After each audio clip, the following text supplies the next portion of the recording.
हरे कृष्णा मेरे छोटे भाई बहनों, आपका अपने YouTube चैनल इन्फॉर्मेशन SST में स्वागत है। आज हम इस वीडियो में कक्षा 12th राजनीति विज्ञान के क्वेश्चन पेपर को देखेंगे। यह क्वेश्चन पेपर 2023-24 का है। आप इस वीडियो के माध्यम से 23 दिसंबर के एग्जाम की तैयारी कर लोगे।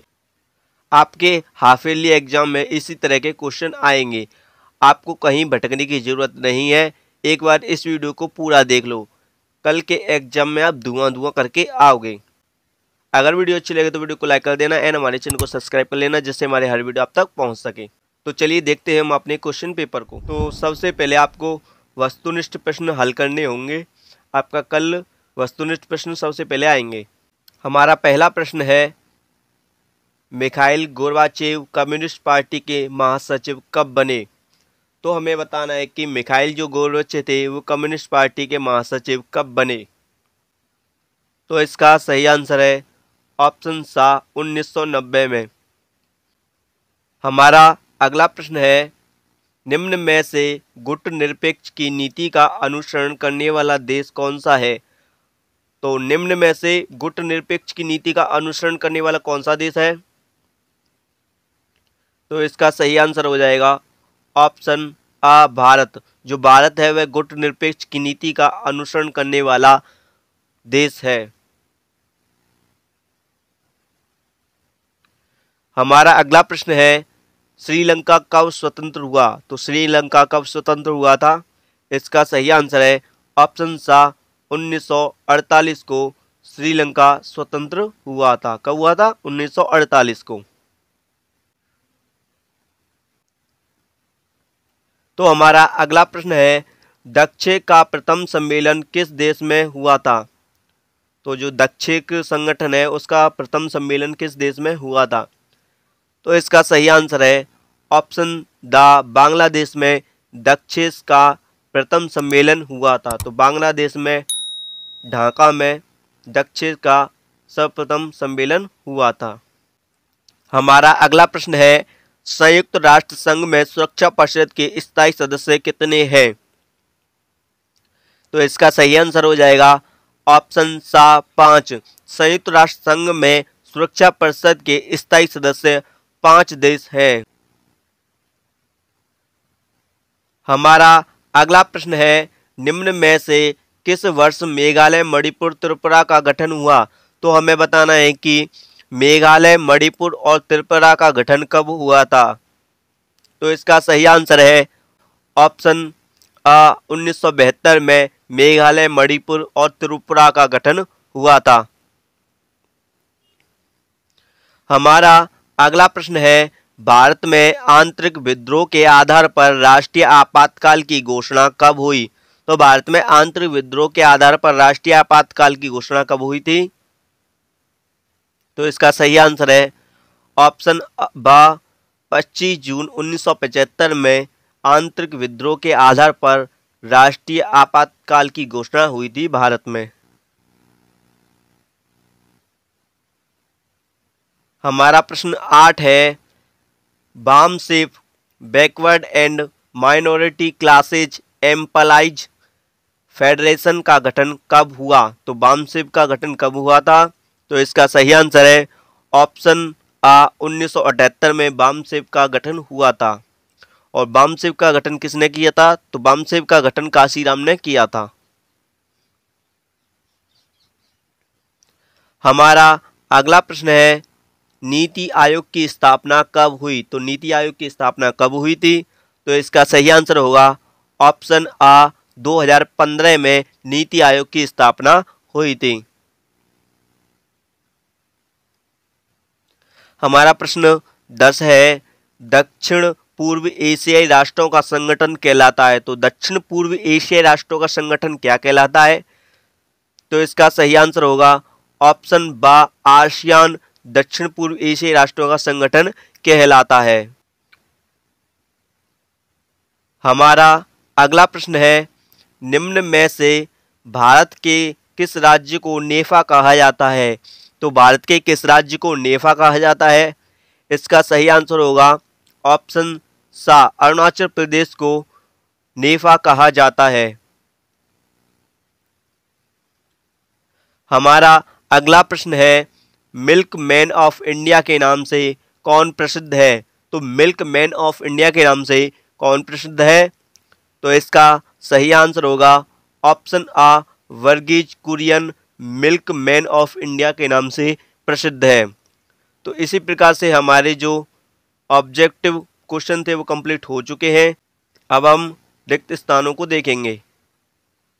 हमारा जो पहला रिक्त स्थान है वो है संयुक्त राष्ट्र संघ का सबसे महत्वपूर्ण अंग खालिस्तान है। तो जो संयुक्त राष्ट्र संघ का सबसे महत्वपूर्ण अंग कौन सा है? तो इसके खालिस्तान में आएगा राष्ट्रीय न्यायालय। संयुक्त राष्ट्र संघ का सबसे महत्वपूर्ण अंग है। हमारा अगला खालिस्तान है शक्ति संतुलन को बनाए रखने के लिए खालिस्तान के तरीके को अपनाया गया है। तो शक्ति संतुलन को बनाए रखने के लिए खालिस्तान के तरीकों को अपनाया गया है, इसके खालिस्तान में क्या आएगा? तो इसका आंसर आपको नीचे कमेंट बॉक्स में देना है, ठीक है। प्रश्न 14 का आंसर आपको नीचे कमेंट बॉक्स में बताना है सभी को। हमारा अगला प्रश्न है 1977 में खालिस्तान के नेतृत्व में जनता पार्टी ने केंद्र में सरकार बनाई। तो 1977 में खालिस्तान के नेतृत्व में जनता पार्टी ने केंद्र सरकार बनाई, इसके खालिस्तान में क्या आएगा?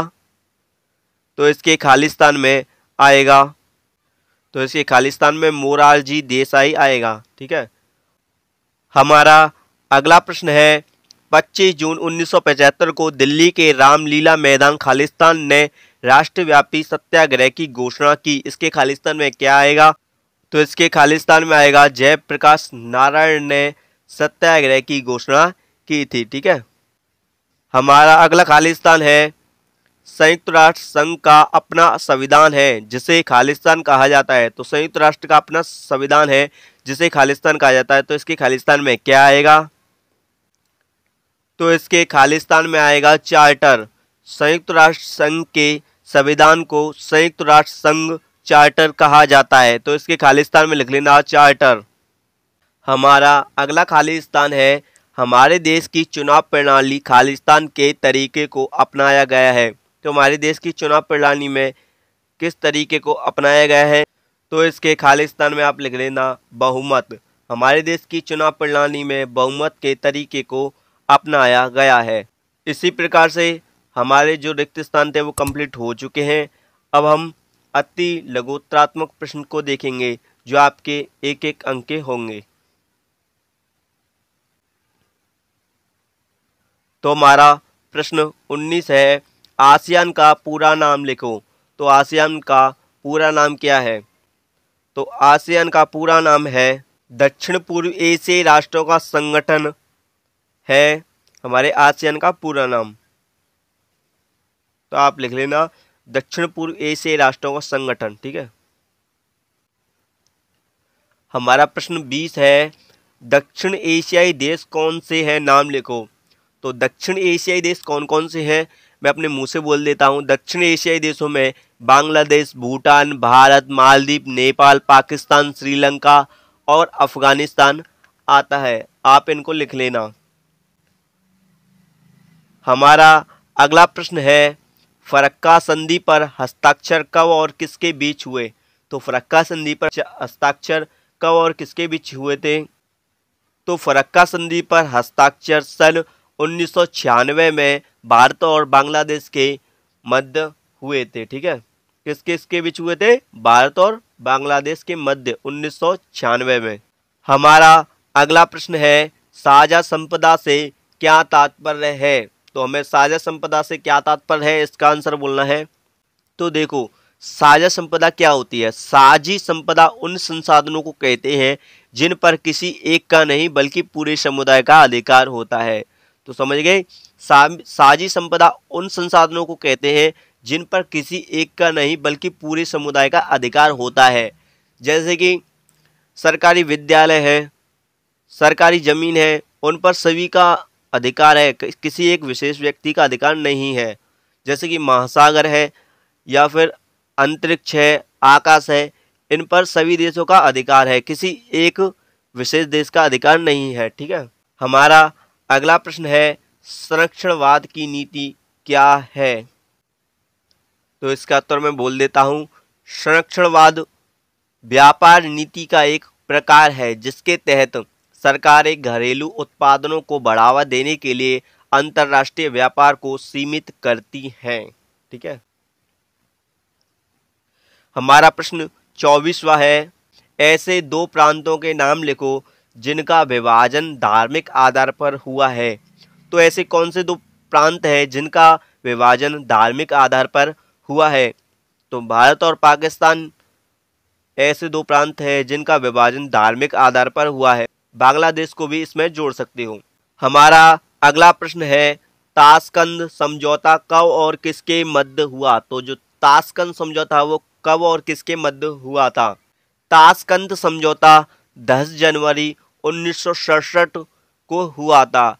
ये भारत के प्रधानमंत्री लाल बहादुर शास्त्री और पाकिस्तान के राष्ट्रपति आयूब खान के मध्य को हुआ था। तो ताशकंद समझौता 10 जनवरी 1967 को हुआ और किसके मध्य हुआ था? भारत के प्रधानमंत्री लाल बहादुर शास्त्री और पाकिस्तान के राष्ट्रपति आयूब खान के मध्य हुआ था। हमारा अगला प्रश्न है, मंडल आयोग के अध्यक्ष कौन थे? तो जो मंडल आयोग के अध्यक्ष थे वो थे विंदेश्वरी प्रसाद मंडल। इसी प्रकार हमारा अगला प्रश्न है, गोवा पूर्ण राज्य कब बना? तो गोवा पूर्ण राज्य कब बना था? गोवा पूर्ण राज्य 1987 को बना था। ठीक है। हमारा अगला प्रश्न है, 1952 से 1967 के दौरान गैर कांग्रेस शासित दो राज्यों के नाम लिखो।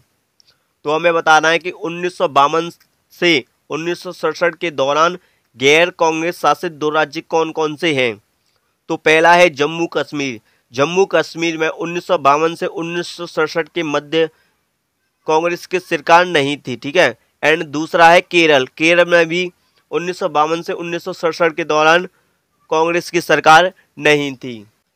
तो इसी प्रकार से हमारे जो एक एक अंक के क्वेश्चन थे वो कंप्लीट हो चुके हैं। एंड अब हम दो दो अंक के क्वेश्चन को देखेंगे। इन क्वेश्चनों को कहते हैं लघुत्तरात्मक प्रश्न और शब्द सीमा है इनकी 60। ठीक है।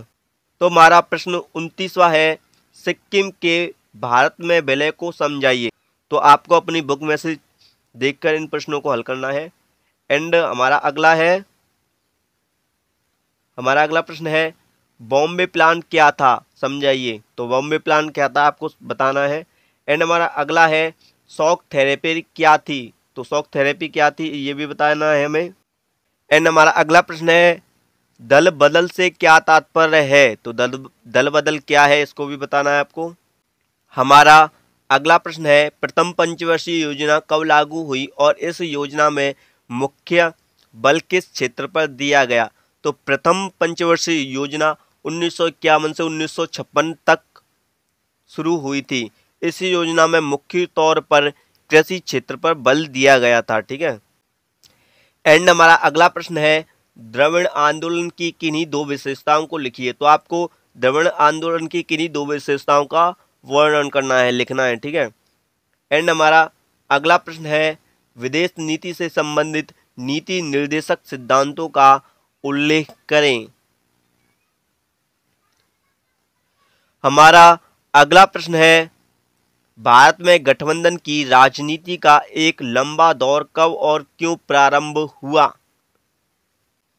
हमारा अगला प्रश्न है, सन 1960 के दशक के अंत में भारत के आर्थिक विकास में क्या बदलाव आए, वर्णन कीजिए। तो ये आपके 3 अंक के हैं, प्रश्न 36 और 37। तो आपके 3 अंक के भी प्रश्न कंप्लीट हो चुके हैं। एंड अब आएंगे आपके दीर्घ उत्तरीय प्रश्न जो कि आपके 4 अंक के होंगे। तो हमारा प्रश्न 38 है, शीत युद्ध के दौरान भारत व सोवियत संघ के संबंधों की विवेचना कीजिए। अथवा में है, यूरोपीय संघ एक प्रभावी संगठन कैसे बना? प्रश्न 39 है, श्रीलंका में जातीय संघर्ष और लोकतंत्र की स्थापना का वर्णन करो। अथवा में है, पर्यावरण संबंधी विभिन्न मुद्दों पर भारत के पक्ष को स्पष्ट करो। हमारा प्रश्न 40वां है, संक्षिप्त टिप्पणी कीजिए। तो आपको संक्षिप्त में टिप्पणी करनी है। मार्शल योजना क्या थी? एंड सेकंड वाला है यूरोपीय संघ की प्रमुख विशेषताएं बताइए। इसके अथवा में भी है भारत में 1980 के दशक की प्रमुख पंजाब समस्याओं को विस्तार से बताइए। ये आपके 4 अंक आएंगे जो आपको विस्तार से वर्णन करना है, संक्षिप्त में लिखना है। तो इसी प्रकार से हमारे जो प्रश्न थे वो कंप्लीट हो चुके हैं। अगर वीडियो अच्छी लग रही हो तो वीडियो को लाइक कर देना एंड हमारे चैनल को सब्सक्राइब जरूर कर लेना। ऐसे ही आपको बोर्ड परीक्षा से रिलेटेड हर वीडियो मिलेगी। तो मिलेंगे एक और नई वीडियो के साथ, तब तक के लिए जय हिंद, जय भारत, वंदे मातरम।